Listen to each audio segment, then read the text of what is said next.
Hello there. Hello there. You're probably wondering why I've just taken the bumper off. Well, if you remember, 2 videos back at the end we revealed a radiator link, so that is what we're here to do today. I also promised in the last video that I would do a modification as well as ticking an item off the list. I do plan to do that in this video, but we'll just have to see how this goes first. Because now I've got the bumper off and I can see the radiator. It doesn't look quite as straightforward as I hoped it might be. Let me show you. At the front here we have the aircon condenser which we replaced before, and that is the reason why I just whizzed through the bumper removal, because I addressed that in that video, which I'll put a link to in the top right corner. And this was fairly straightforward to change because you can see it's just there. You just pull that out. I think we took out from underneath if I remember rightly. But anyway, bolted on to that, or rather the condenser is bolted onto the intercooler, which is then bolted onto the radiator behind, down here where the radiator is leaking. Okay, let's start stripping this apart to try and get some access to that radiator then. So I think I'm going to take this bar off. So we've got some, what look like 13 mils there, there's 5, there's another one down there, I think, yeah, 6 down there. And then we've got this induction pipe which looks like it just slides, so these knobbles are part of it. If you can slide it that way somehow, that will detach from there. Then the other complications can be the bonnet cable. Sort of thinking, because this is the cable, that if all the bolts and everything else is loose, then that hopefully just swings out the way. Oh, so we're going to find out. In fact, before I do that, the radiator is in that box. Let's get it out and just have a visual check that it is at least the right part. You'll notice as well that when I took the bumper out, I broke this. Bit annoying. It's always had a crack in it. I'm hoping when it goes back together, you're not going to notice that it is now in 2 pieces. But again, we'll just have to see. Let's have a look at a new radiator.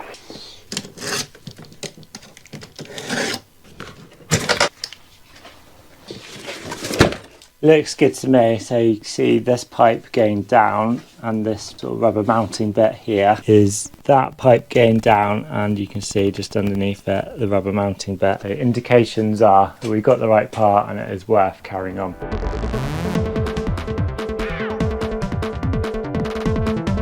I've got what looks like to me to be a crash sensor under there, and that wire I think is the thing that is stopping me lifting this bar off. So if I disconnect it from there, and then there's just a couple of plastic clips knock out, hopefully the bar comes off.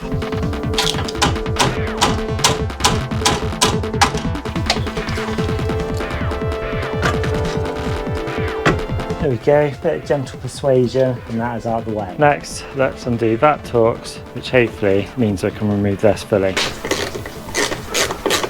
So just slide, push down and come out. Oh, today, yeah, compact's in the way.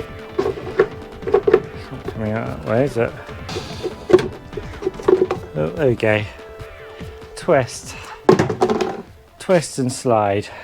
I'm just debating whether it's easier to take this out from the top or the bottom. Now, if you remember, we did the aircon from the bottom, and I'm wondering if that is the way to do this. If you see all the way down there, there's a little mount with e-Torx bolt in it, and that is supporting the radiator. Can't see from this angle, but presumably there's one on that side as well. So if I take those out, that would allow me technically to drop the radiator downwards. But there are things I can undo. I've got to undo this anyway. So this is air intake pipe work for the intercooler. That is bolted to the radiator there, so that has to come undone anyway. I've then got some more intake pipe work here. If we can get all of that out of the way, I don't see why the radiator wouldn't come upwards. Just not sure. So look at the mount in there. It does actually go up into this, so I'm just trying to wiggle this plastic mount that is bolted to the car, but again there's an e-Torx there, so I could take the whole bracket off. So rather than having to push the radiator out from the bottom, slide into this bracket, the bracket can come off. This is a much more involved job than I anticipated this afternoon, and it's looking doubtful for that second modification slash job on the list today, but we'll see. Let's undo that pipe. If we undo that and then undo the pipe work from the intercooler there as well, I think that gives us good access to the radiator. The other thing I'm worried about is the aircon pipe that was just a nuisance for getting that out. That could cause a problem, but let's just undo stuff. Probably not too happy to see that level of oil in the intake pipe work, are we? Is that linked to my wobbly turbo, do you think? Let me know.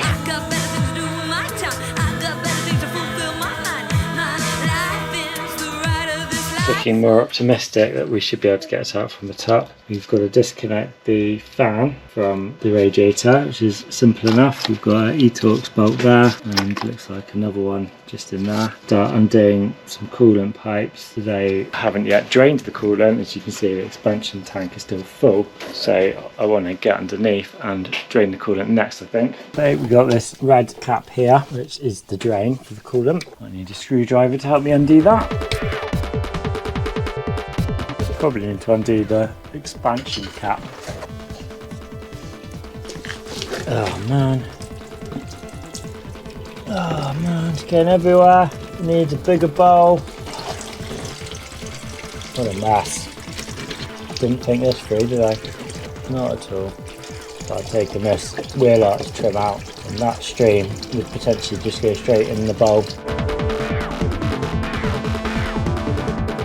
After that shambles, we can get back onto undoing stuff. So we can start undoing coolant pipes. There is 1, and then big ones 2 and 3. Bolts for the fan, as previously identified. There might be 2 at the bottom as well. Let's undo these things. To get to this coolant pipe, it's from the bottom. We've got a clip that attaches the aircon, so you get that out of the way. That's one of those that just has a plastic, I'm going to call it a spreader. So you take that out and then you can remove the clip. In fact, it doesn't give me hardly any more access, but it will need to come undone anyway, otherwise the radiator is still attached to it. So I'm just going to undo this bit as well. It clips in, and then you can see my spreader is in that hole, and then you push that in and it spreads these bits out. When it's in situ, that's what stops it coming out. Let's just put that in there. Blatantly going to forget to do that. Now I can hopefully get this pipe off.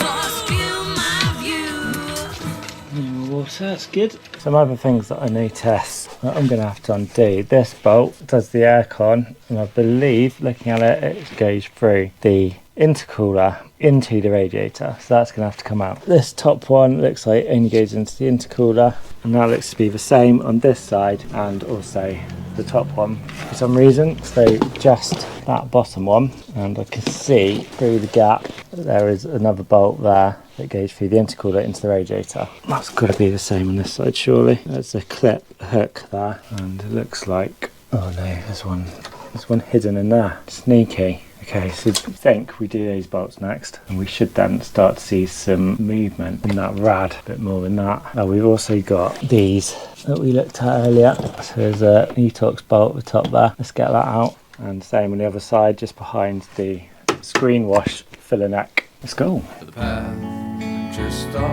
I've taken that bolt out, but that doesn't mean that I can get the bracket out, because there's nowhere for it to go but down. I think we're coming up from the bottom.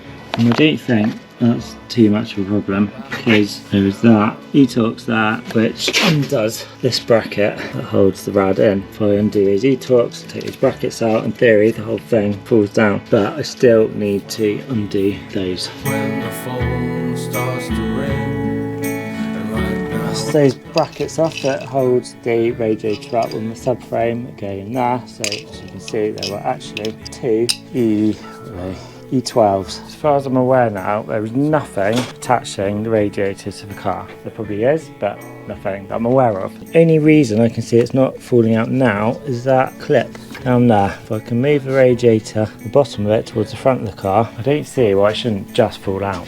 It's coming. The problem is, so is the intercooler and the aircon. It is caught on wiring. The wire I'm stuck on is this one, which goes into the aircon pressure sensor, and then goes all the way down there. So I'm not undoing all of that. Don't even know if I'd be able to. Somehow just need to unhook it, really. I can't hold the camera and do this at the same time. I've just unhooked that wire around that rubber. Let's hang the intercooler up, because I need to remove that axle stand so I can pull the radiator out, but I don't want to damage the aircon or the intercooler by it just hanging, because that would be very annoying if I damaged something else.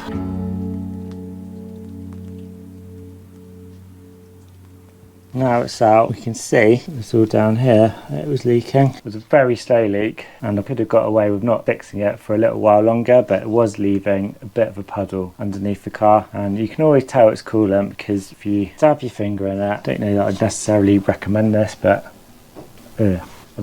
but it's sweet. You can taste it's not oil, unless you've tasted oil. How would you know that that isn't sweet as well? Well, I'm telling you, coolant is sweet, oil is just oily. You definitely want to eat oil, and you don't want to eat too much antifreeze because it is poisonous. We are at the halfway point in the job. You might notice, by the way, that we're in the garage working on the Astra. I haven't done that recently because the garage has been occupied by the lovely VX220, which I know I keep saying I'm going to do a video on the VX220, and I keep saying that the list on the Astra is the reason I'm not, and that continues to be the case. But just look at it, let's just have a glimpse of it and appreciate it. Probably done about 2,000 miles in this now, and I've enjoyed every one of them. Anyway, enough drooling over that, we've got a job to do. Next, I just need to assess the new one versus the old one and double check there's nothing I need to transfer across from this one to that one. And it'd be things like these clips if they come out, and up here, and like here we've got, that was a bolt for the fan that I just put back in to make me remember where it came from. Things like this bracket, doesn't look like I've got one of those up here,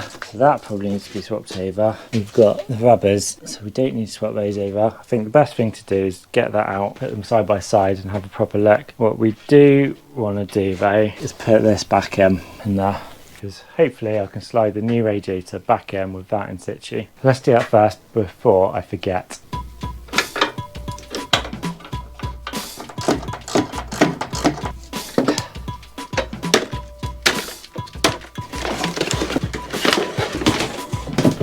This does come with various clips. We need to work out where those are going to go. As you can see, the new one comes with clips separately. That goes in there.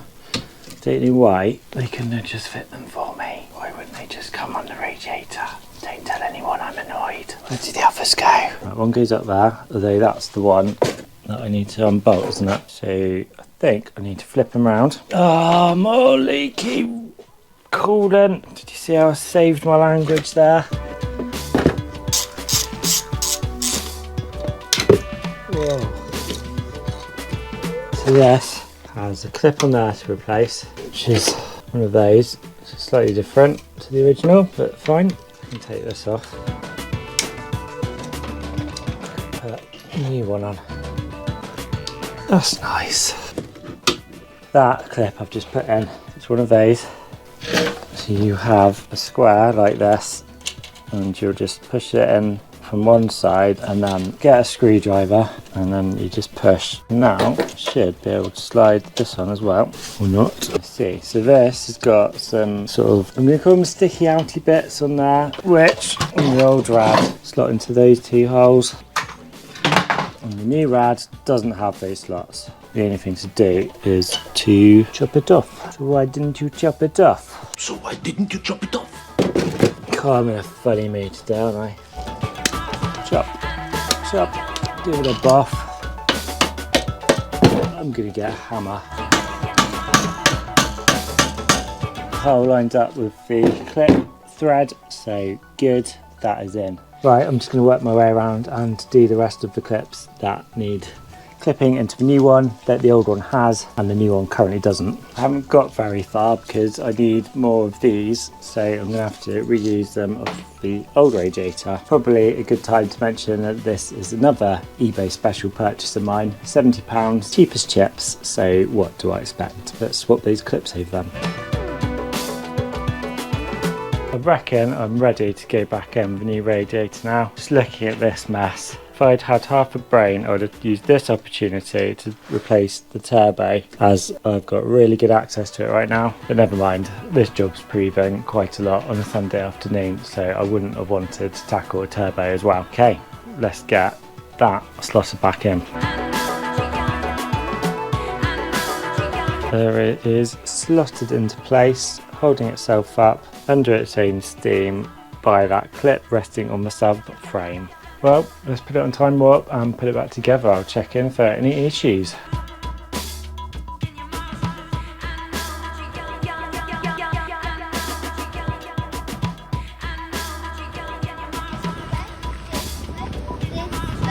This way. What are you doing? What are we needing? What are we buying? I don't know. I told you. Mysterio. Miley, what are we buying? Mysterio. No. Antifreeze. Oh my gosh, that's my child. Antifreeze, children. Antifreeze. What's this? I don't know. Read it. I'm reading a race 9.5. I don't want to read. You're ruining my video by not saying what it is. Well, I don't care.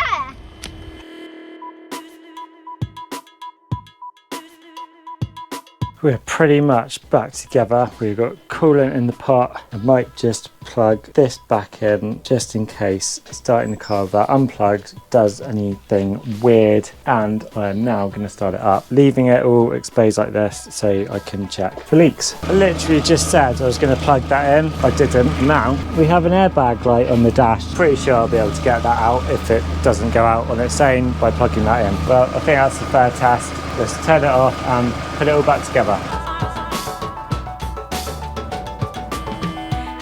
There we go then, about 5 hours from when I started. Let's take on a road test. Well, no obvious issues on the road test, and the airbag light has gone off without me needing to do anything. Pretty sure I could have got into the airbag system through the Foxwell diagnostic tool that I've got anyway. But I don't need to because the light has gone. Let's go.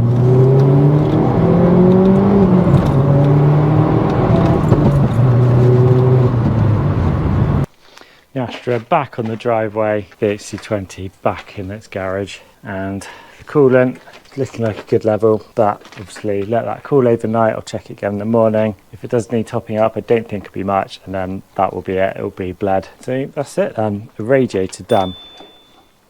Whilst we've been spending time in the garage, you may have noticed that I've strategically not filmed behind me. That is because I'm a bit embarrassed that this is what it all looks like. It was ages ago that we got the workbench, and I talked about getting shelves and tidying all of this up, and I've done nothing in months. Again, I blame the Astra list, but just wanted you today. It's still on my radar to get it sorted out. Please. I feel I'm letting you down now, but that radiator was a much bigger job than I anticipated, and I think is well worthy of its own video. And I've also run out of time today to do anything on the car, so the modification that I was going to do is going to have to wait till the next video. But as I feel I've let you down, I'll let you in on a little secret. It's to do with these. I don't know if it's going to work, but we're going to try something. So hope you've enjoyed this one, and I will see you for that one.